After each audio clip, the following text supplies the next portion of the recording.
I'm gonna go get some more water though. Yeah.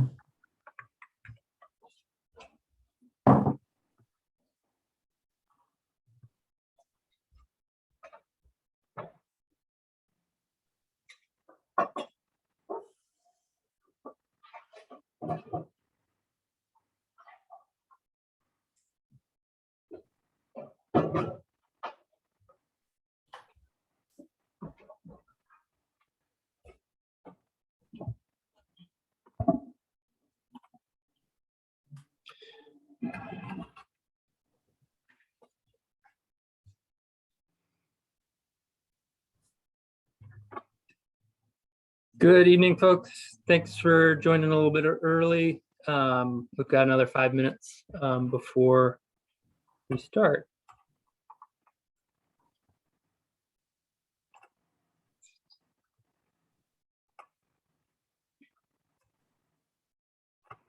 And since you are here early, we do have some poll questions for you. We are interested to know how you heard about the webinar, if you're a member of New Hampshire Audubon, and how many of these Exploring Connection webinars you've been able to tune in for.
Thanks so much for joining us, folks, and for participating in our pre-webinar polls. A special welcome to the three of you that this is your first Exploring Connection series webinar. I'll tell you a little bit more about the rest of the series in my preamble after we get started, but a lot of the programs that we've hosted over the past year are still available if you want to go back and view any one of those on the website.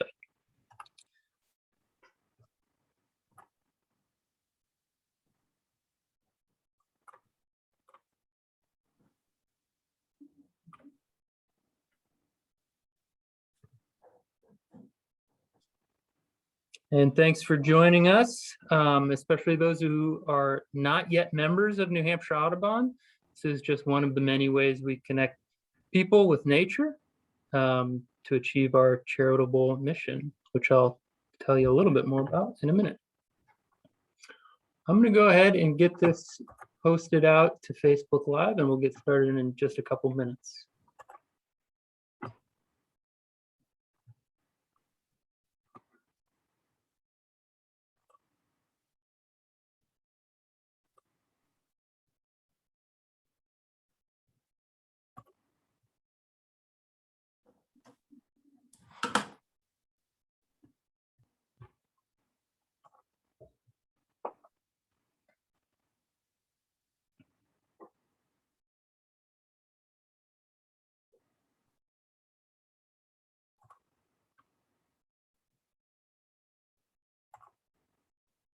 Greetings, everyone, and welcome. My name is Mark Nutter, the Conservation Programs Director here at New Hampshire Audubon.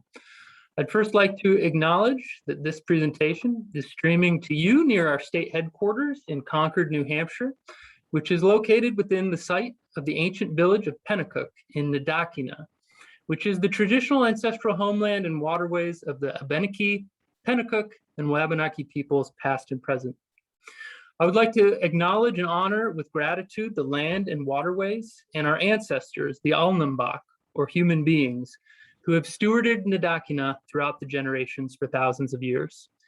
New Hampshire Audubon is honored to continue the stewardship of these lands, providing opportunities for all people to form connections to the natural world through our programs and wildlife sanctuaries around the state. I invite you to learn more about the Indigenous presence on the land you occupy by visiting the website native-land.ca. Here you can explore and click on territories of Indigenous people and get connected to even more resources. And for a more in-depth understanding of the Granite State, I invite you to check out all the educational resources at indigenousnh.com, including this interactive story map that details the Indigenous presence and their stories here in New Hampshire. Thank you for your interest in tonight's topic, Forest to Forest, Bicknell's Thrush, as presented by Dr. MaryAnn McGarry, an endowed Abbott Professor of Environmental Studies at Plymouth State University. I'm really looking forward to learning and exploring this topic alongside you all tonight. And as you may know, this is the 18th session of a year-long webinar series called Exploring Connections to and Stewardship of the Natural World, which is supported by a New Hampshire Humanities Council grant. The past recordings of these excellent talks can be found on the New Hampshire Audubon YouTube page, which are also linked on the series webpage. Throughout this series, we're exploring the intersection of the sciences and the humanities, finding and forging new ways to connect with nature and to learn about the importance of conservation action. I want to invite you to really take the time and space to consider how tonight's topic informs, strengthens, or otherwise supports how you define yourself as a person and how you use this topic to connect with the human communities as well as the wild ones. I implore you to reflect on why this topic is important to you and your personal value system and how you can connect with others through this topic in your daily life. And before I hand it over to Diane to introduce tonight's presenter, I'd like to take this opportunity to briefly describe how this webinar fits within the larger mission of New Hampshire Audubon. For those of you who don't know, New Hampshire Audubon is a state-based environmental nonprofit organization completely independent from National Audubon. We rely on members and donors like you to support our charitable mission, which has 4 programmatic pillars: connecting people to nature through environmental education experiences like school programs, nature day camp, and webinars like these; researching and conserving species in peril, including large raptors and small birds; managing about 10,000 acres of wildlife sanctuaries throughout the state for habitat and recreation; and finally, advocating for sound environmental policy in the New Hampshire State Legislature. I'm able to be here today because of donors and members like you. We also rely on a huge network of volunteers that assist us with wildlife monitoring, ambassador animal care, environmental education, and wildlife sanctuary management throughout the state. If you are a volunteer, member, or supporter of New Hampshire Audubon, I would like to sincerely thank you. We simply couldn't achieve our charitable mission without you. If you'd like to become a part of our conservation family today, which I hope you will, please check out our website for ways to get involved. We do have over 60 people registered for this evening's talk, so you'll see that we're in full webinar mode. So please feel free to use the chat for any thoughts, comments, or reactions you might have, and reserve the Q&A button for any specific questions that you'd like answered by MaryAnn. It's been great to see the geographical reach we've been able to obtain through these webinars. So just for fun, try typing into the chat where you're watching this presentation from. And so that others may engage with you, feel free to change where you're sending your chat message to everyone. I want to give a quick shout out to Diane DeLuca, who's the senior biologist responsible for orchestrating this series. Without her leadership and coordination, this webinar series, which is the largest event series I've ever been a part of, would simply not happen. So thank you, Diane. And speaking of Diane, she and I will be monitoring both the Q&A here in Zoom, as well as on Facebook Live throughout the evening. MaryAnn can take questions as they come up, as well as after the presentation. I've also set the parameters of the Q&A so that other attendees can see the questions that are being asked and can comment and upvote any question that they would also like to see answered. In the event that we have more questions than we have time for, that process will help hone in what questions we should focus on. That said, don't be shy about asking questions. It's the best way to learn about something new. So without further ado, I'd like to hand it over to Diane to introduce this evening's presenter. Thanks, Mark. And I just like to give Mark a shout out as well, because without Mark, this series would not happen either. So we're very excited tonight to welcome Dr. MaryAnn McGarry. MaryAnn is a former natural resource educator for the Maine Department of Conservation, director of Maine Lakes Conservancy Institute, and director of education for the Hubbard Brook Research Foundation here in New Hampshire. She recently retired after serving as a professor of environmental science and policy at Plymouth State University for 17 years. While there, she helped create both the master's and undergraduate programs in this discipline. She is also a former endowed Abbott professor of environmental studies, as Mark already shared out. Dr. McGarry is one of the founding members of the Sustainability Council at Plymouth State, and she led 2 major interdisciplinary projects on campus. The first was a program in valuing our campus trees and community forests, which led to Plymouth State University becoming New Hampshire's first and only higher education institution with both Tree Campus USA and Bee Campus USA status. This latter project has involved having her students calculate the ecosystem service of trees on campus using the U.S. Forest Service iTree software and conducting tree tours of the 106 species on the campus for the community and prospective students. The second project is the subject of tonight's presentation, Forest to Forest, Bicknell's Thrush, a project that is based in raising awareness about the Bicknell's thrush as a catalyst for focusing on international sustainable development on the island of Hispaniola and in the Northeastern US, where the birds come to breed on peaks over 2,800 feet. In addition to all of these many accomplishments, MaryAnn conducts environmental place-based writing workshops and courses for local, national, and international audiences. We were lucky enough to have her lead one earlier in this series. She has completed many graduate credit hours towards a master's in creative writing, focused on environmental writing. Dr. McGarry enjoys using rhyming poetry to educate citizens about environmental topics. And we are honored to have her as our presenter tonight. So many thanks. Thanks, Diana. And I want to acknowledge Diana and Mark and Maria Saunders for putting together this year-long series. It's really perfect for what I like to do, which is to link science and the humanities. So this is the first virtual presentation I've done on the Bicknell thrush. I've done, this is my 10th, I guess.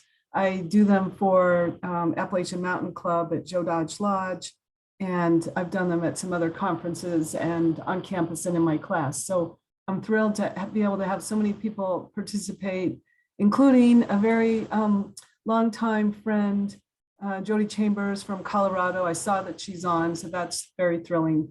And there might be others. So I want to just say that when Plymouth moved to this interdisciplinary cluster way of structuring the education, I felt rejuvenated because suddenly I could just do what I wanted to do and it was sanctioned, and I didn't have to just stay in my program department area of environmental science and policy, which I love doing, but I'm just thrilled to be able to connect and tell you this story about the Bicknell thrush. And I have to say that my background is in geology and I am not an ornithologist. So this has been a world of discovery for me, and it's still happening, and I'm still just really passionate about it. So I'm going to tell you how it is that I came to be focused on this bird. And it's not just about this bird. It is really, as Diane said, when I realized that the bird is a catalyst for all these other topics that I care about, that I thought that I could get students to suddenly make connections together. We could do that together. So let's see if I can get this to, I'm not able, for some reason, it's not. Oh, okay.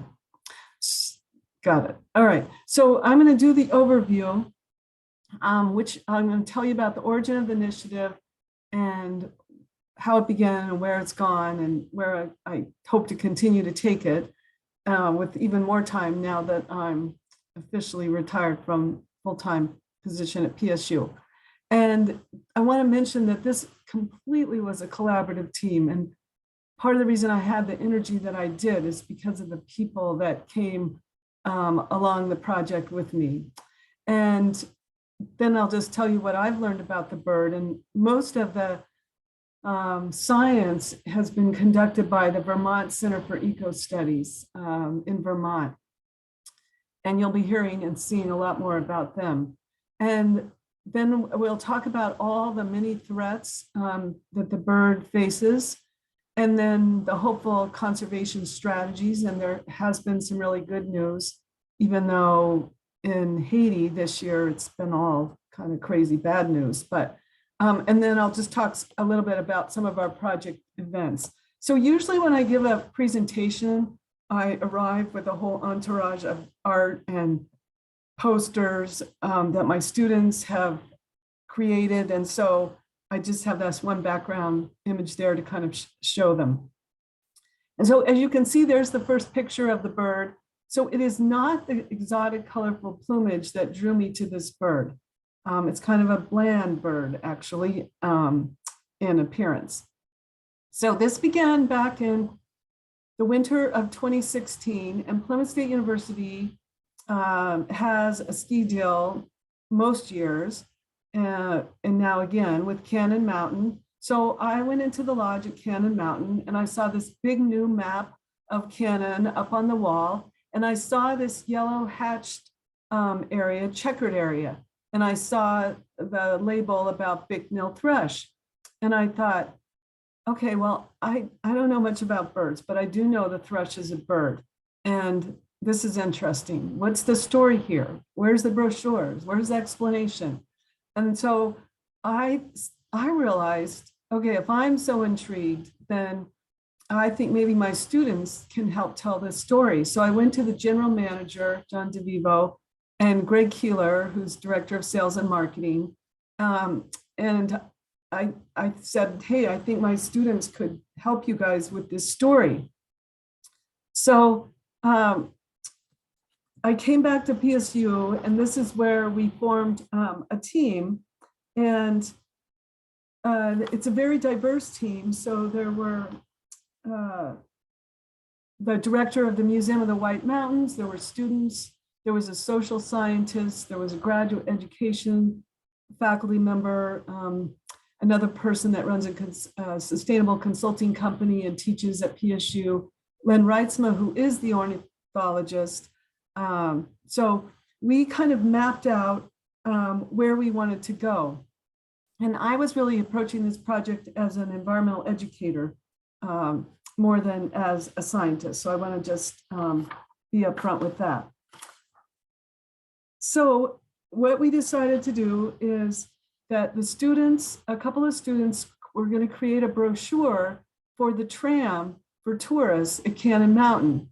And so they did this as independent studies. They teamed up of two different majors, and you can see parts of the brochure there. And what was kind of amazing is that they could not believe how long it took to get a brochure approved, and all the people that had to vet every word and every logo and every organization that was going to have their logo or name represented. And so they just did this stellar job. I was really proud of them. And then it turns out, because clusters were new, the president wanted a presentation for the Board of Trustees. So faculty cluster projects were asked to submit ideas and material. And so ours was selected, and the students gave a presentation to the Board of Trustees, and they got a standing ovation because it was like a real world problem, and they were going to help have input into it. And so that just kind of gave me confidence that we were onto something that would be interesting for people and that people would care about. So I'm going to tell you a little bit about the bird.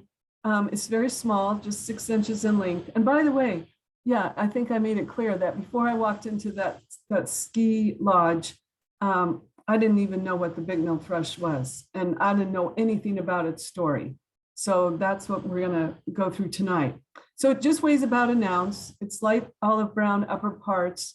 And I know very much what it looks like now because I have tried to paint it. And I, just like I'm not an ornithologist, I was not an artist, but now I've been like joining up with all kinds of art to portray what is important about the Bicknell thrush. Sometimes slightly yellow tinted belly and some chestnut coloring on the tail and wings. And males and females are only distinguishable by size. Now, here's something that's really unusual. First mystery signature feature of the Bicknell thrush is that the females mate with more than one male during the breeding season. And this then ensures that there's multiple males for feeding and protecting the young. And this is called polyandry. And it's so rare that there's only 2 species that I've heard about that do this. So this is very unusual. And so you might ask, how did this evolve? And I don't really know that anybody knows, but it might be related to the fact that there's fewer females than there are males. And so it's just giving more chance for the few females to have viable genetic material.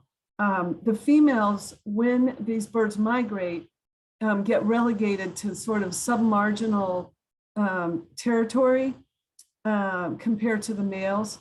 So the other thing that I just want to mention is that these birds nest, mostly it's believed, in the Northeast, so the North Atlantic provinces and the New England states at 3,000 feet or above. And this is why I really love the bird, because I love to be up on the high peaks myself for sunrise and sunset. And these birds get to see it all summer long. So how can you beat that? Okay, so these birds particularly like to nest in spruce fir, which is really dense. It's a real impossible place to try to study these birds because it's just so thick. You can't really even bushwhack through it. But they do like to be in disturbed areas. So along the edges of ski trails or where there's fir waves, this kind of phenomena that happens, or where rime ice has accumulated during the winter. So you can go to Cannon Mountain and it is not a difficult bird to see. I mean, you have to either hike up or you can take the tram up. And of course, there's a couple of mountains in the Northeast that you can drive up that offer tours of the Bicknell thrush, Mount Washington, and also Whiteface in New York. Okay, so here's kind of an interesting part of the story. So on the far right is Teddy, and on the to his right is his grandfather. And they each, you can see, are holding a bird. And this was on Mount Mansfield with the Vermont Center for Eco Studies staff who put up mist nets and caught both a Bicknell thrush and I think and a Swainson's thrush.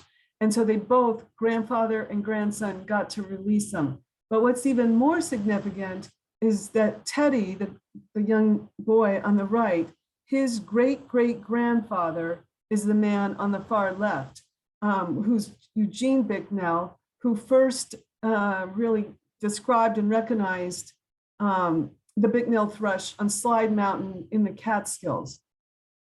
And so that was back in 1882.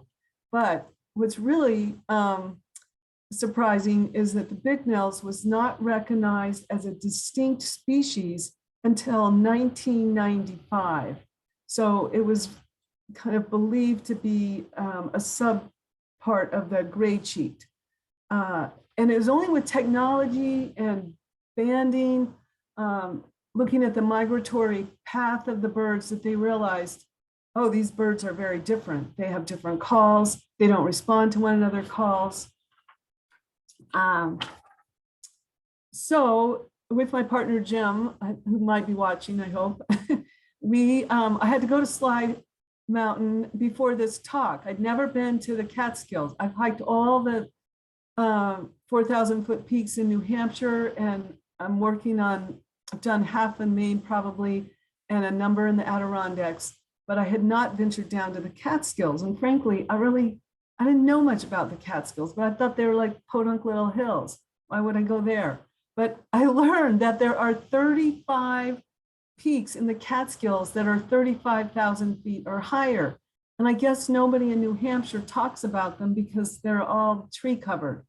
But Slide Mountain, going there was really eye-opening to learn that there's a whole club. You can get a patch for climbing all that 3,500 foot peaks in the Catskills. Their geology is quite different. So that picture of me surrounded by the cliffs, it's all this metamorphosed sedimentary rock, which you just don't see in mostly the granite mountains of the Whites. And the Adirondacks is a completely separate mountain range too.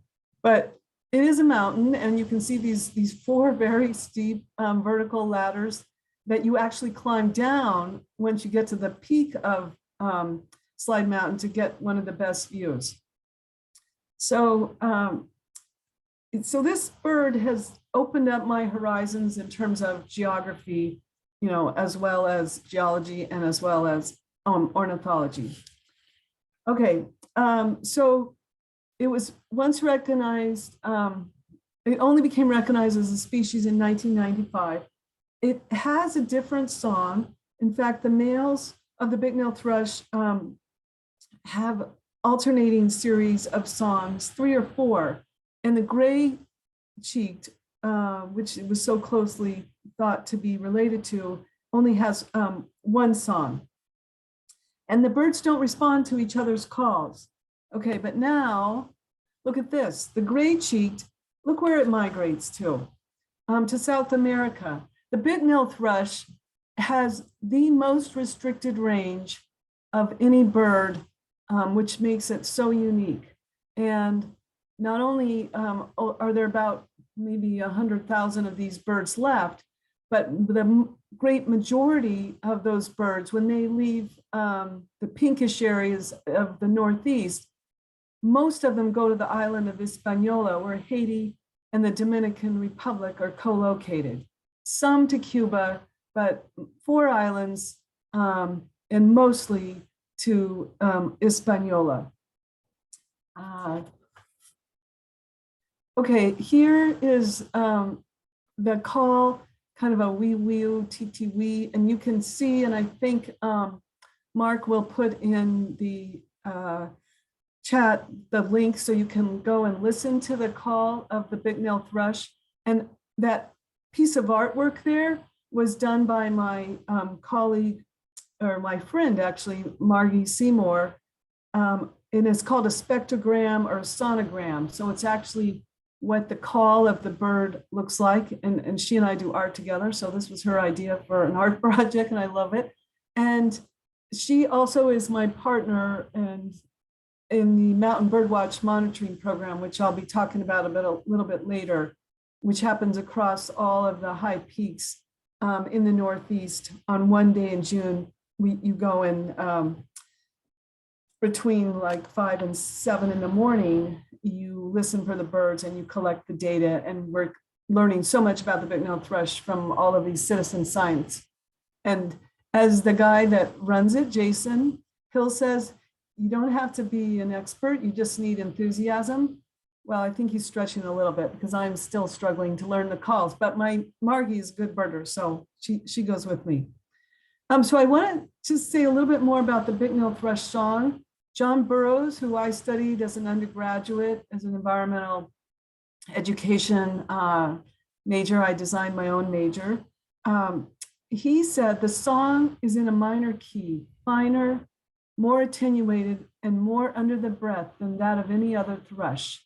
It seemed as if the bird was blowing in a delicate, slender, golden tube, So fine and yet flute-like and resonant the song appeared. At times, it was like a musical whisper of great sweetness and power. And he wrote this back in 1904.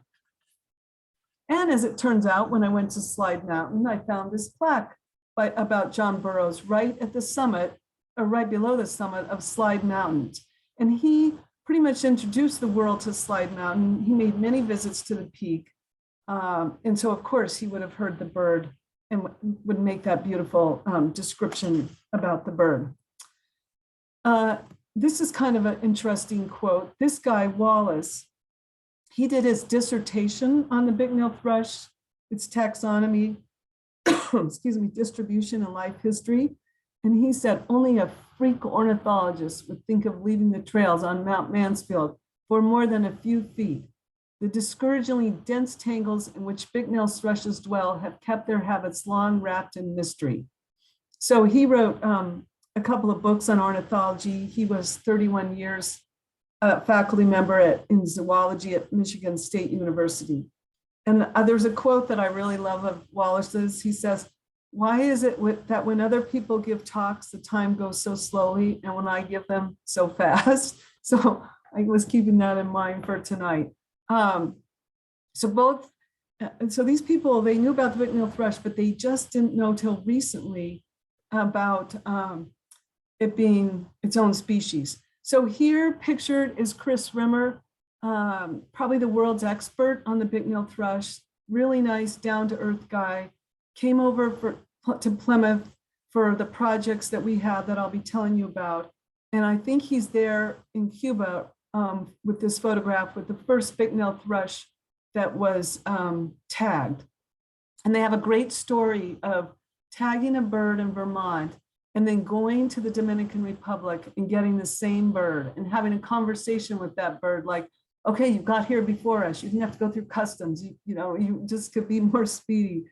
But then tonight I just learned that Mark and Diana are involved in the nanotagging project, even with monarchs, which I thought was just a rumor, but I guess it's true. And the next talk in Audubon is going to be about this, so I can't wait to attend that. And you can see one of the little nanotags. And this, the nanotags then finally helped them narrow down, where these Bicknell thrush go and go and find them and figure out that this range is much more restricted. So I want to mention that this Bicknell thrush is what's called a neotropical migratory bird. So it migrates north and south. And so I feel like it's this bird in New Hampshire because we have so many in the high peaks. And it bridges us with this other part in the globe that faces unbelievable issues that we should be aware of if we care about the vitality and the sustainability of this bird. And so I've had the privilege to go to the DR and also to have some of the DR English teachers come up, take them up on the tram, see the bird, and then write about the bird. And so now it's kind of this shared multicultural experience. So here's the island of Hispaniola. You can see Haiti there on the left and the DR on the right. You can see Duarte Peak in that dark green, kind of almost in the middle of Dominican Republic. That's the highest peak in the Caribbean, and it's over 10,000 feet, and it's the hardest hike I've ever done for multiple reasons. And so I had to go to the DR because I had to just see what the issues were. I wanted to see the habitat. And so I went, fortunately, right before COVID, because I know Vermont Center for Eco Studies has planned a trip and has had to put it on postponement ever since. So a little bit now about the status of the bird. So it's identified as high conservation priority in the United States. And the global population is estimated between, around an average of 110,000 birds. And some of this is from the point counts that we do in the Mountain Birdwatch program. And there was suggestion that the numbers were declining. And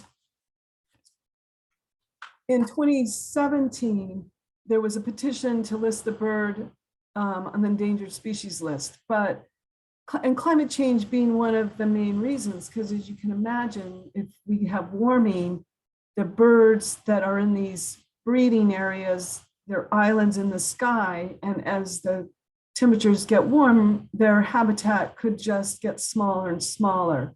And so we could lose those last Bicknell thrush from Slide Mountain, which is the southern limit now in the Northeast.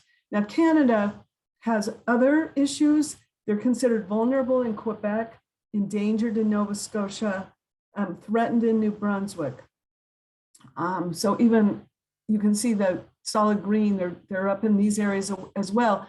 Not so much on the high peaks, more in disturbed areas, but mostly these are places that are being commercially logged in Canada. So there's kind of multiple ways to think about conservation. And they say that 95% of the Bicknell thrush breeding habitat is in Canada. So suddenly, I don't care just about New Hampshire. I mean, I care about this bird that is so unique to New Hampshire, but suddenly I find myself caring about all the places where the Bicknell thrush exists because I wanted to survive and thrive in New Hampshire. And so I do want to mention that if we can, it's not all about just saving this one bird. If we save the habitat, then we save a lot of other species that are also threatened, and including mammals. The woodland caribou kind of is in the same area as the Bicknell thrush. So it's not just about birds, and it's not just about mammals. It's also learning to live sustainably on this planet. So in the Northeast, let's say in New Hampshire in particular, but Maine too, I guess, as well. My daughter was born in Maine, and I have a cabin in Maine, and I've been watching the windmills go up. Clint Parrish, who was a master's student at Plymouth State University with Lynn Reitzma, Clint now works in Maine and conservation, and he came over, and Clint is the ultimate Bicknell thrush whisperer, because we went to the top of Cannon Mountain and people were walking around in our group, and Clint said, this is where the Bicknell thrush would be. And he called and the bird responded, and nobody else had that success. So we all then just followed Clint around. But he did his thesis on looking at how windmills would affect the Bicknell thrush. And so that is one of the threats. Anything we do to expand development at the tops of the mountains. So windmills, telecommunication towers, recreation, expansion of ski areas, and now in warming as well are threats. And on Hispaniola, as you'll hear more about, cutting charcoal in the very poor country of Haiti is their fuel source. And they can't really afford to steward the trees because they don't have any other way to have a for heat source or cooking source. Also now agricultural, and this is where our consumer choice has impact internationally. Avocado, the first avocado plantation went into an area where it was supposedly a national park in the Dominican Republic. So if we're part of the choice of buying those avocados and where we buy them from, we should be paying attention to that. I also want to just say that there are some predators of the Bicknell thrush. And so the American red squirrel, if you sign up to do the Mountain Birdwatch program, you have to learn the sound of the red squirrel and distinguish it from a bird, as I've learned, because they feed on the eggs, even though they're mostly seed gramivores. They will feed on the eggs. Then I just want to mention about ski areas. So Killington used to have the longest run, and that closed in 2018. And as a result, they had to sort of restore some area for Bicknell thrush because of their expansion. What's really incredible to me is during our last administration, which it just seems amazing that during that time, when ski areas, and there's 6 ski areas that lease land from the White Mountain National Forest in New Hampshire, when they wanted to expand, these 6 areas have Bicknell thrush habitat. They had to pay into the International Bicknell Thrush Conservation Fund. That money went to buy the first private reserve in the Dominican Republic. So is that unfathomable that ski dollars, in a sense, are helping conservation of this bird? I just think that's kind of an amazing story. So this is a map that a student did for me, Andriana Sedaris. She was an interdisciplinary studies major. She was taking a GIS course, and she was living with me at the time. And she said, "MaryAnn, you have a project for my GIS course?" I said, "Boy, do I." Would you get the data from the White Mountain National Forest and the elevation data of over 3,000 feet to show where they have Bicknell thrush habitat, and then create these maps? And so the red is the area where the Bicknell thrush habitat would exist. And so you can see Wildcat has huge amounts of habitat. Loon, Waterville Valley. So Waterville Valley just recently expanded the Greenbush part of it, and I haven't skied there yet, but they had to pay into the Bicknell Thrush Conservation Fund. And as a result, probably some of that money went in to buy that first private reserve in the DR. And I'll say a little bit more about that coming up. Yeah, so here's the Green Peak expansion, which now is open at Waterville Valley. Okay, so I mentioned a little bit about that this can benefit other species. And there's 50 species of vertebrate wildlife that use the montane fir spruce forest in the Northeast, mostly migratory birds, some resident birds, mammals like the American martin, porcupine, snowshoe hare, and other kinds of amphibians.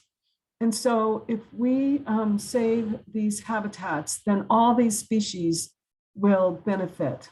So this is not just about saving one species of bird, and 20 species of greatest conservation need. So I just wanted to emphasize that. Here's a graph that I just added to the presentation for the first time for tonight that I found about climate change. And this data, I want to say, is back from 2007. So they're just saying with each temperature of increase, the amount of acreage that will diminish from those cool spruce fir forests.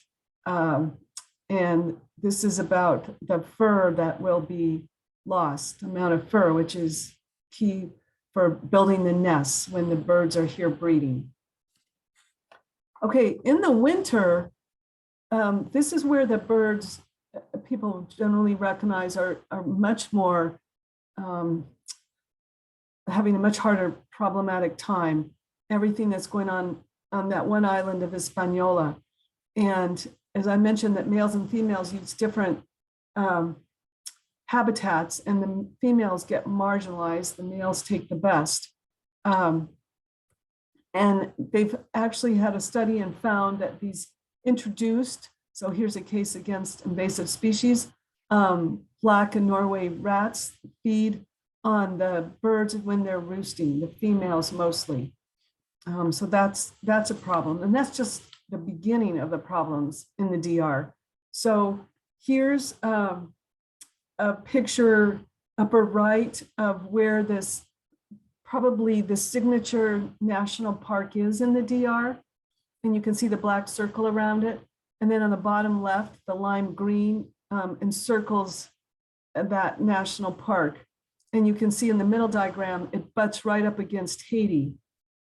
And when Chris Rimmer was down there, he saw the Bicknell thrush in this preserve, but he also they were walking around, they found logging, and they found a charcoal kiln, and they found the beginning of a avocado plantation.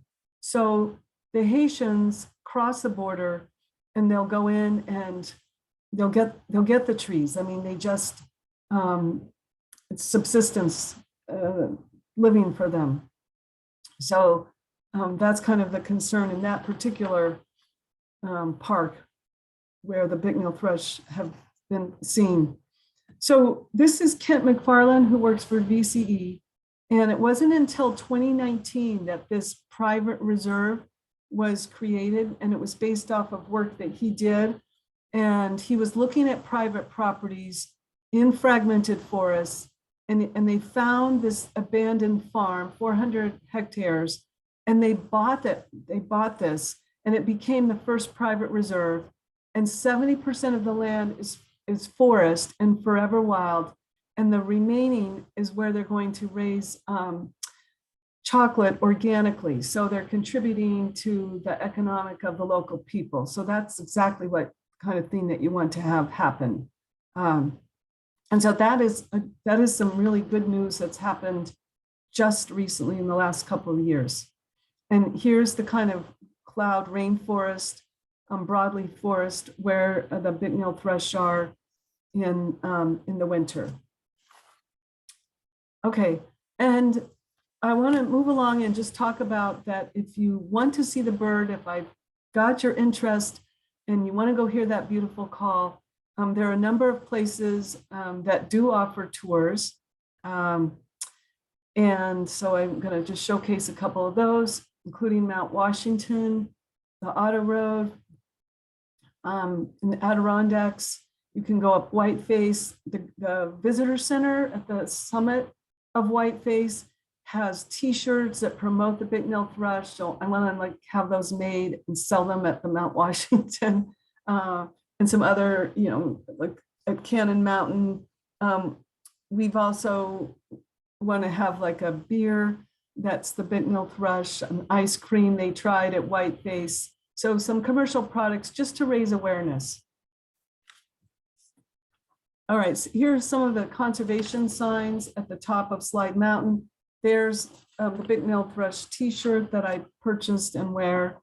I was up at Mitzvah Hut, I think 2 Thursdays ago, and they have a sign promoting the Bicknell thrush. So I'm really always thrilled whenever I see other educational information about the Bicknell thrush.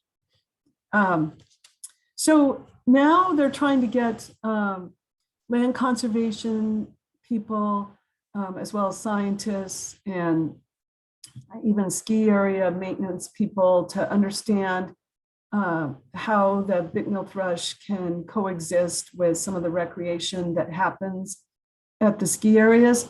And with climate change and warming, the ski areas are trying to move year round into having recreational opportunities. So mountain biking and some things like that, which is going to happen when the birds are nesting. And some ski areas have those like toboggan rides. And so there's going to just be a lot more people on the land. And so I think having more education about the Bicknell thrush is where I hope to help make a difference with students. Okay, and I wanted just to give a promotion to the group in the Dominican Republic that is working on raising awareness on the Bicknell thrush. So I was hoping to duplicate some of the activities that we've done at Plymouth, which I'm just about to tell you about, down on the island. And with COVID, I'm not sure how soon that will happen, and with some other unstable things that are happening especially in Haiti. But I do want to recognize the Neotropical Migratory Bird Conservation Act. And I think it's especially important that we don't let any of our environmental legislation become lax or be eroded or be scaled back. We need to be vigilant and maintain those critical pieces of policy. And one course that I'm coming back to continue teaching at Plymouth State University is Foundations in Environmental Policy, because I do believe so strongly when I have students look at all the environmental legislation through history in the United States, they are just amazed. They had no idea there were so many environmental laws.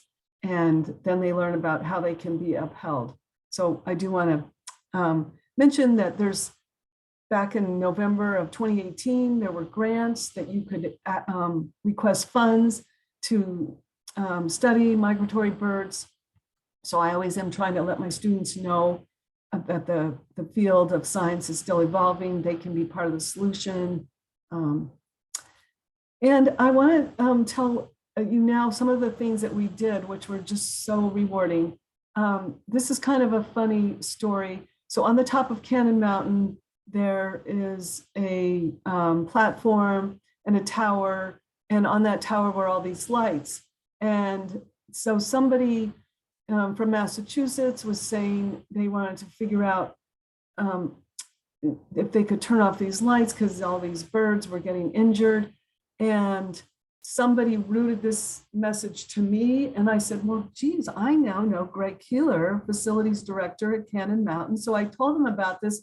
He goes, MaryAnn, no problem. We will turn off the lights. So it was just networking.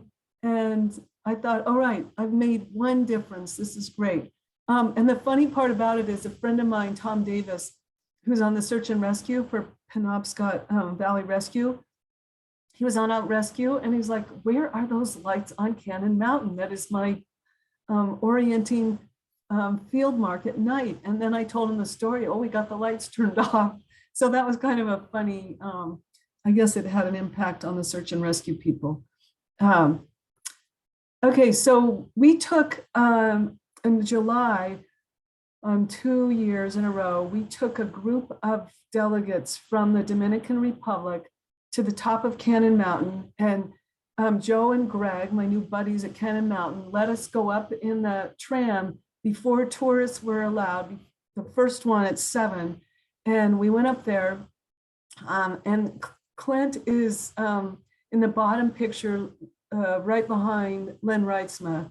And Clint was Lynn's student, and Clint came over to lead one of the field trips. And he's the one that found the Bicknell thrush. And so that was the first time I saw Bicknell thrush. I heard it and I saw it with this group from the DR. It was really powerful because the idea of this bird being kind of bridging multicultural connections, there it was. So that was really fun. And then what we did is we went down to the lodge at Franconia State Park, and everybody wrote a reflection, and then we shared some of that writing. And I'm gonna just share a few pieces here with you. So here's the group. You can see in that middle picture, there's a Bicknell thrush perched on one of the trees on the left. And then there we are going up to the tram. It was like dense fog. And while we were up there, we saw and heard the Bicknell thrush. And then as we were coming down, the clouds lifted and they got this great view. And it was just really a highlight. Okay, so here's one from Zobita. Sharing our habitats, as the Bicknell thrush does, should be natural, as the earth is mine and yours. Why do we destroy it? So naturally they sneak onto my island and out to your mainland. I wish I had a house for summer and one for winter to hide in. What clever creatures. I wonder at all the learning we could take from them. Every year they pack their bags to come to visit us. Are they bringing a message of unity? Are we receiving them properly? Or their habitats are we destroying? So these are people, they didn't, like me, they didn't know anything about the Bicknell thrush. And then they went back and started teaching their own students about the Bicknell thrush. And what you have to appreciate on the island of Hispaniola, there are so many endemic species, brilliantly beautiful, unusual birds. Why would anybody care about this little drab bird? But somehow coming up to the top of Cannon Mountain in New Hampshire, seeing the bird and having this connection with two geographic places, they got impassioned. Some of them got impassioned as well. So here's another one. Migration is a fact, an unavoidable fact. that's always present in the world, in human history, and in animals too. Searching for our well-being, or what we believe is our well-being. Migration plays a rotating role. And I have to mention that this, when this was written, was before the US had policies about closing our borders. So let me just say this, so it's even more poignant now. Migration challenges everything, danger, weather, even laws. But strength and endurance are also migration born. Whether we're cold or hot, we always follow that designated role. Nature has placed us all in a continuous fight, a fight for survival, a fight to evolve, change, and adapt. Leaving our grounds to try to survive on somebody else's welcoming ground, feeding and nesting in welcoming new places, filled with new warmth, fulfilling our needs. So I just loved how they made connections between humans and animals and birds migrating. So one of the other things we did at PSU, we had a film screening of this movie that was just coming out called Death by a Thousand Cuts. The Fight for the Border Forests is a Fight to the Death. And it's by Jake Keel, who has lived and worked in the DR since 2005. And basically the film is about the fact that some Haitians illegally crossed the border to go into the DR and cut down the trees and make charcoal that they could then sell for a living. And the, let's see, what do I want to call it? The National Park Ranger in the DR was on their case against doing this, and he was murdered. And then nothing was done about the murder. It just became this political, racial issue. And so we just wanted people to kind of realize the complexity of issues and how the DR and Haiti, there's different languages, there's different history. The DR is not so dependent on charcoal as Haiti is. And if you've ever seen in some of the, in some films, and you can, there's an aerial view from satellite showing the border between Haiti and the DR, and you can tell it because the Haitian side is denuded of forest. So here's the charcoal factories that are happening. And there you can see the bags of charcoal getting ready to be trucked off and shipped off to various places.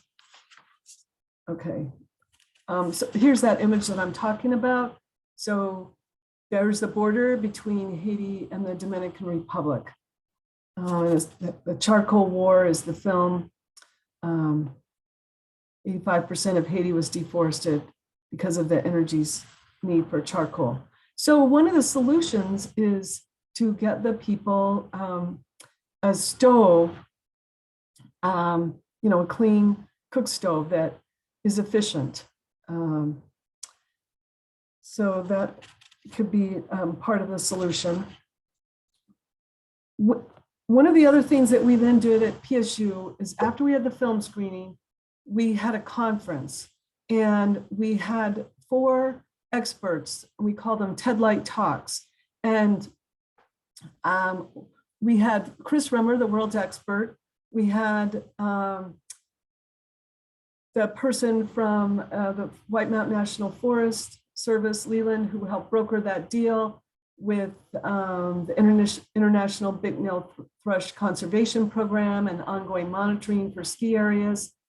Then we had Aviram Rosen, who's second from left, who runs this amazing tree planting program in Haiti, where my graduate student went and learned about the survival and the technique that they have for tree planting in Haiti. There's many efforts, but this one has been pretty successful. And then we had somebody speak from the DR who works at Dartmouth College. He immigrated from the DR, and just about some of the political and historical differences between Haiti and DR, and sort of explained why the differences. So we had those 4 presentations in the morning, and then in the afternoon, we had high school students and Professor Emeritus in teams, and we gave them each a kit, and they had to make a visual of key messages from the presentations in the morning. And nobody had been to this conference where you used art to convey the takeaway messages. And it was a real big hit. And one of the things that we did with the pieces that were made, these 3D pieces, which I'll show you some pictures, is then we had an exhibit at the Museum of the White Mountains where we brought all of this. And we had videotapes from the field trips and some of the poetry from, and the writings from the Dominican Republic educators. And we had a cartoonist who drew and did a cartoon book of each of the keynote people's talk to kind of illustrate the key concepts. And then to my right is the Sam Evans Brown of New Hampshire Public Radio, who we got to come up and moderate the event. And of course, like we expected, he then did a radio show on New Hampshire Public Radio about the Bicknell thrush. So that was our conference, and we had over 200 people attend. That most of them didn't know anything about the Bicknell thrush before the conference, and it was on the PSU campus. A really, really rewarding event in my career. Oops, wrong way, sorry. Here's part of the poetry. And Sahadna Forest is the one that works on food security, that has the tree planting that happens in the DR. And you can see Baroku on the lower right, on the picture on the left, which is the national park in Haiti. Okay, then what we did is we had a series of watercolor classes where we learned to paint the Bicknell thrush. And those art pieces then went into the exhibit as well. So we had professional artists and amateur artists like myself trying to paint the Bicknell thrush. And in painting the Bicknell thrush in its habitat, both in the Northeast and on the island of Hispaniola, you know, you learned about the geography, the vegetation, that the birds mostly eat fruit and berries in the DR, but in New Hampshire, they migrate up here for the Lepidoptera, all that protein-rich fat insects that bud out in May.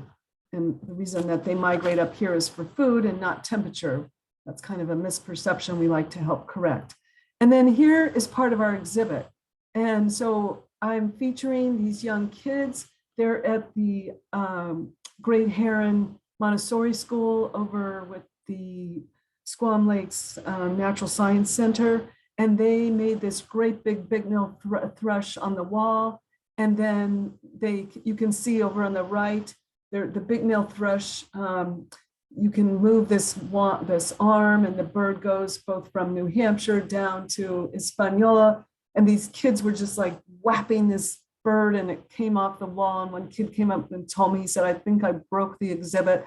And I said, "No, we can fix it. It's just so great to have young people in an exhibit and a new idea about what a museum was for." And so of course, these kids had to bring their parents and their grandparents because they were in this art exhibit, which was kind of a first. And in the middle of the exhibit space, we had this giant brown greenback chair, which is like the nest of the Bicknell thrush. So it was very fun.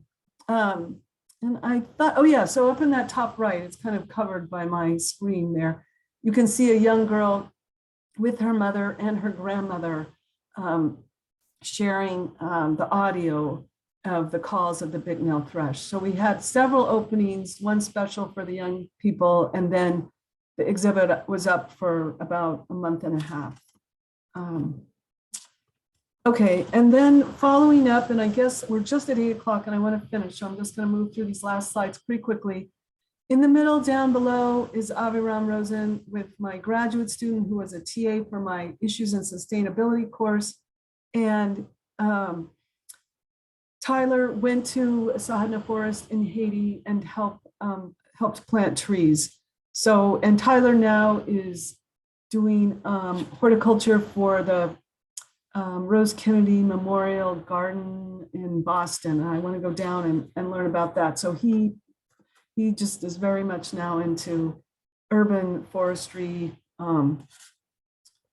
Okay, and here's a quote. What we are doing to the forests of the world is but a minor reflection of what we are doing to ourselves and to one another. And as a result of getting involved in this project, I went to Sadhana Forest in India, which is where it began, to learn about planting trees. And I went to get this in January of 2020 before COVID broke out. And I just missed COVID. I got over there and that event changed my life. And I had to go because Haiti at the time was not safe to go to. And so there was 3 locations, Kenya, India, and Haiti. And so I ended up going to India because I was sending students. I thought I better see where I'm sending them and find out myself what this is like. But Sadhana Forest, I highly recommend if you get a chance. And just going to show you like Pico Duarte. When we were at the summit on the island of Hispaniola in the DR, we were on the summit alone. There's a big sculpture of Pico Duarte at the top. The next day, 200 people were going to go to the summit. So they have a little bit of an issue with carrying capacity and managing. This is the highest peak in the Caribbean. So a lot of people want to come and climb it, including a lot of local people. And so I just am wondering how they're going to manage, all the interest in their national parks down there. And I did want to talk a little bit about issues in Haiti, beginning with, in 2008 alone, they were hit by 4 hurricanes. But then more recently, they had the big earthquake in August. And then in October, the president was assassinated. And then I think 6 days ago, there were missionaries that were kidnapped that now we're trying to, Canadian and US. And so kind of, what's next for Haiti? So they have all kinds of issues down in that area. And so they cannot think about conservation. So I feel like any little inroads we make and any money that we can contribute to buy preserves down there and to help with ecotourism and build that in that country, both countries, is essential. So I didn't want to end on such a somber effect, but I think the challenges are great. And I lastly want to give a big promotion to the Mountain Birdwatch program, citizen science run out of Vermont Center for Eco Studies. It's where I've learned how to do point counts, identify 10 bird calls. And that's my partner, Margie Seymour, who I couldn't participate if it wasn't for her because she knows the birds. And so I do my part of finding our coordinates, our geo coordinates, and recording the data, but she listens. And it's a great program. And I've written a poem about it.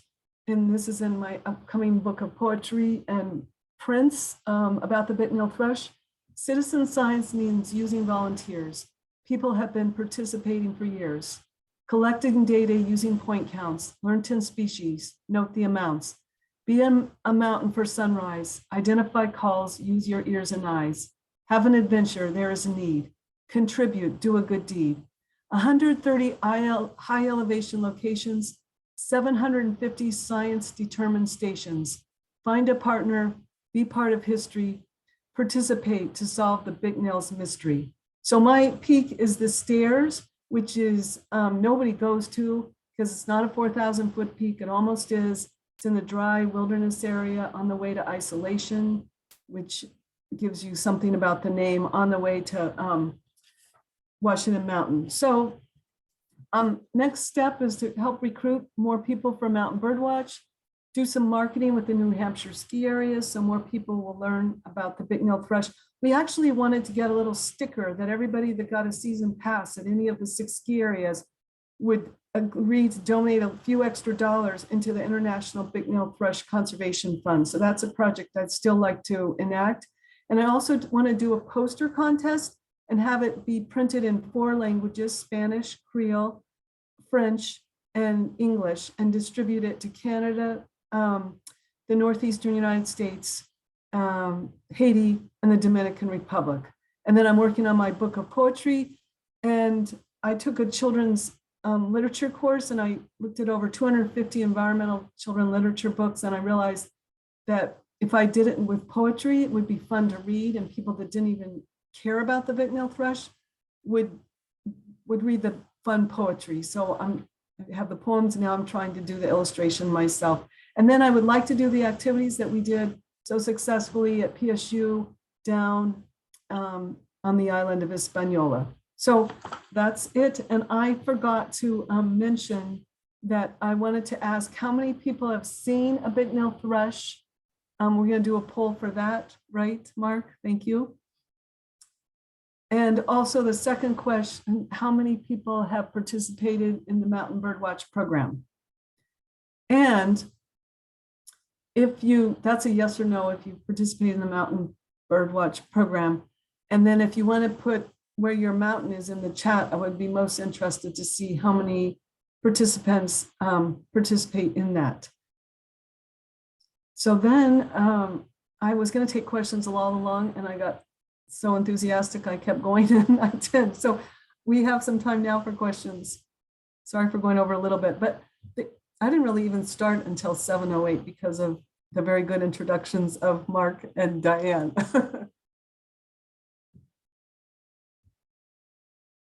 I'm going to quit sharing my screen, I guess.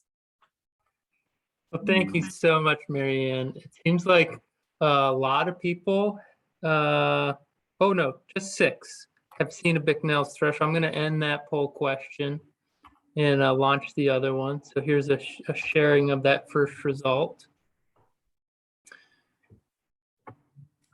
So about 25% have seen a Bicknell thrush. Great. And the second one, I'm going to launch it now. If you've participated in the Mountain Bird Watch, and again in the chat, if you have participated, where at? Or maybe if you've seen a Bicknell thrush, you can put in the chat where you've seen the Bicknell thrush. Oh yeah, that too. Guaranteed, if you go up the tram in the early dawn, you can use your phone to do the call, but you'll see and hear them. And I have to say that I have not seen one, but they do look familiar. Like, do they look like another thrush, like a hermit thrush almost? Because at the beginning of your presentation, you had like similar species. Yes, and I'm not the best person to ask on how they differ from the other thrush. It's just they're enough similar that they were confused until 1995. Right, that's a good point. Yeah, with the gray cheek thrush. Yeah, gray cheek. They were. That would be the one they'd be most similar to. Thank you, Diane. All right, I'm going to share these poll results. And just as we were hoping, MaryAnn, 13 people are interested in learning more. So I did drop that link in the chat on how to become involved with the Mountain Bird Watch. You can Google Mountain Birdwatch program. It's a citizen science, one of the many high quality citizen science programs offered by Vermont Center for Eco Studies. And they've got 10 years of data on the Bicknell's thrush now and counting. And if I can learn to do it, I know you can too. I really encourage you to join up. And I welcome anybody that would like to join me. We go and camp out the night before because you have to start counting at, like, you have to have all of it done by 7 in the morning, and it takes a good hour and a half. Nice. Do you camp out at the Rocky Branch Shelter #1? No, it just sort of stealth camp. Oh, nice. I go up Crawford. That's the highlight, is I do go up the Crawford Trail and go up Crawford Mountain, which has spectacular views of Mount Washington.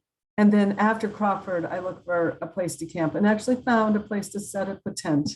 Nice. And then you could go Mount Resolution, has great views, and then Stairs Mountain, which is really nice. Very cool.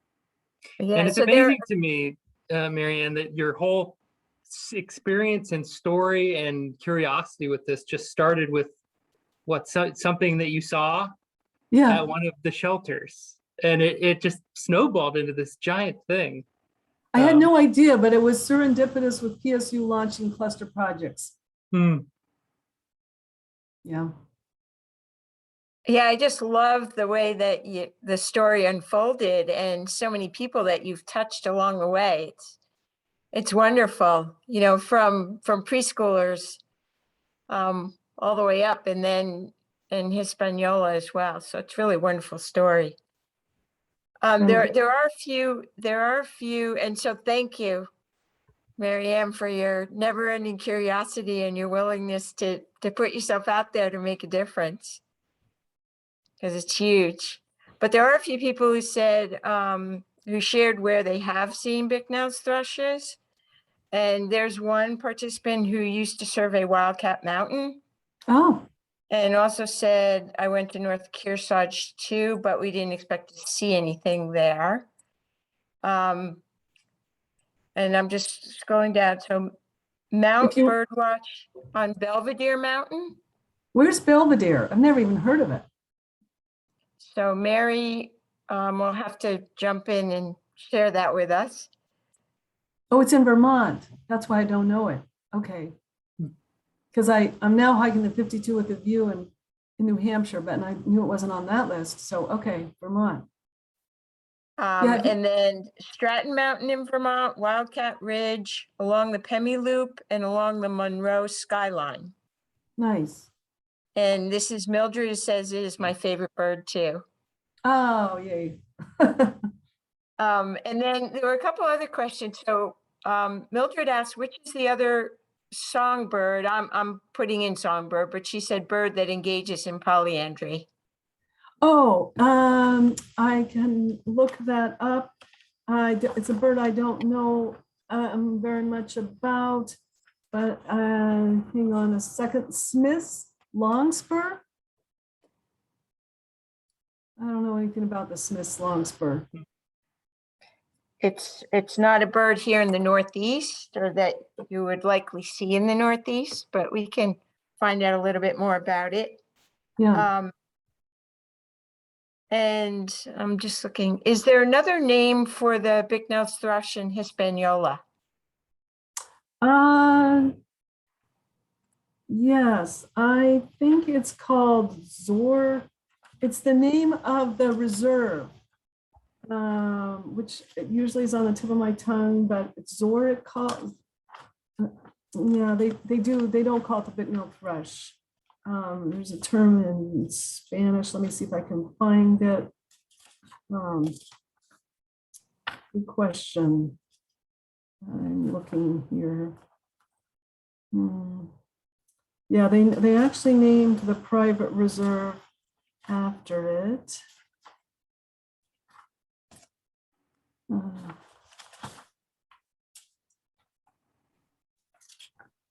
Okay. Whipping through the pages as fast as I can. I'm getting close, I think. Zorzal, Zorzal, I think, because it's Reservata Privata Zorzal. And I think Zorzal is, I think that's Bicknell thrush. I'm not certain, because I'm not really a Spanish person. Although I'm going to have to learn Spanish so I can interact down there.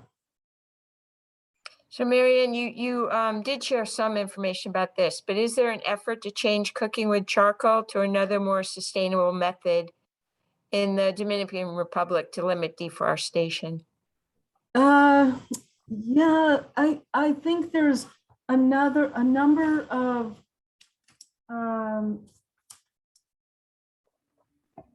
well, what do I want to call them? Companies that are trying to do solar and inexpensively at scale, to distribute them, to make a difference. It's a uphill battle because charcoal is what they know. And even as I showed you, the first attempt was to get a really efficient charcoal burning stove, but it's not going to get replaced with gas, which is what they use in the DR much more readily. They're able to have access to gas.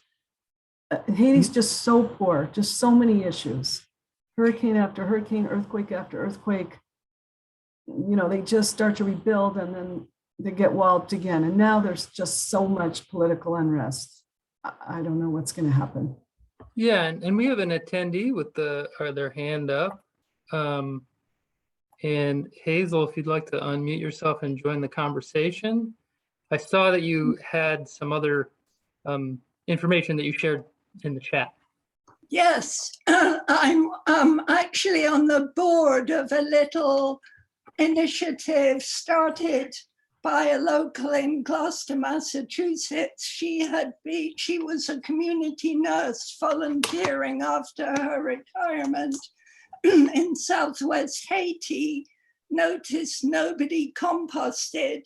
And of course, they didn't listen to her if she said you should compost, not burn vegetation when you clear land. So she started in 2017 an initiative to educate local farmers and middle school children and demonstrate and give hands-on support in planting and maintaining trees so that farming can become sustainable again, because it had become uneconomic. And that was doing well until 2019, very small initiative. But in order to reduce the deforestation from charcoal, part of the problem with solar cookers is people have they don't adopt them. You know, that's been a problem in other places. But planting trees that grow so fast they can be pruned for charcoal, as people used to do with willow trees. So you would just keep cutting and the tree grows more branches. And if you do it right, this is sustainable. So they are doing that. They also hope that this little initiative will be copied by other villages. And there's a team led by 2 trained Haitian agronomists. And there's been Trees That Feed has sent their agronomists to take a look and have endorsed the way Greening Haiti Fund is doing it and said, yes, they're doing a great job. So this is one small example. And I did plan to write to you guys with more information, because the more we can connect and get support, you know, Greening Haiti Fund needs every penny of support it can get. And also, what can we do together somehow to get help to Haiti to deal with this problem of gang violence? They can't do it on their own. And my perspective, having grown up in England while there was enormous amount of trouble from the IRA and bombing from disaffected Irish, is that calmed down when the European Union started sending money into Ireland, which took away a lot of the fuel of unemployed, angry people turning, you know, I mean, it wasn't a straight line, but I think that's what has to happen in Haiti. People have got to begin to believe that funding is going to help. And there's kind of a feeling of, oh, it's such a mess, that's a waste of time. Well, no, it isn't. Hazel, I am so thrilled for your comments and to learn about this Greening Haiti And I am going to reach out to Aviram to see if he knows about it for the area where he is in Haiti. And, you know, It's in Fondé Blanc, and the other initiatives that I'm sorry to interrupt. I'll send you information. I think that would be the best thing, and then we can continue to connect. But the other thing is the National Trust Haiti, which was the mountaintop bought by Blair Hedges and Philippe Bayard, who recognized that even national parks had no funding to protect what supposedly were parks. So they bought a mountaintop in Southwest Haiti and are working to try and strengthen protection. So I think there's connections that we can make to try and beef up the efforts. fabulous. Thank you. I'm so glad you were in attendance and willing to share. I was so thrilled when I thought, oh, I'm interested in the thrush because I'm a bird watcher. But when I saw this connection, it migrates to Hispaniola. I'm like, yay! Yeah, I know. Excited. Yeah. That's awesome. Thank you, Hazel. Thank you, guys. Yeah, Hazel, you just reminded me, you know, we share out a follow-up and we share resources through that follow-up. So yours will certainly be in there, but MaryAnn may have others that we can share out to the folks in attendance about ways that you can participate or make a difference.